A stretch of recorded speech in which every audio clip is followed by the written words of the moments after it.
المنتخب الإسباني كيدك المنتخب السعودي ب4-0، والسعودية كيلحق على منتخب تونس اللي خسر مع اليابان تا هو ب4.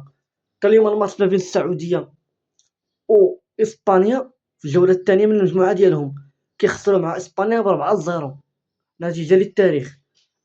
إحصائيات: الاستحواذ ديال إسبانيا 67%، الاستحواذ ديال السعودية 33%، هجمات 185 هجمة، السعودية 77، الركنيات 6 والسعودية 1، حالات التسلل 2 والسعودية عندهم 0 بطاقة صفراء.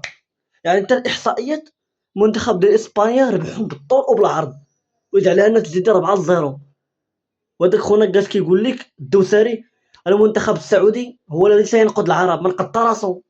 المجموعة ديال السعودية هي هذه: سبليون عندها 4 النقاط، فوز وتعادل، أوروغواي نقطة، السعودية نقطة، والرأس الأخضر نقطة. الماتش الجاي ديال السعودية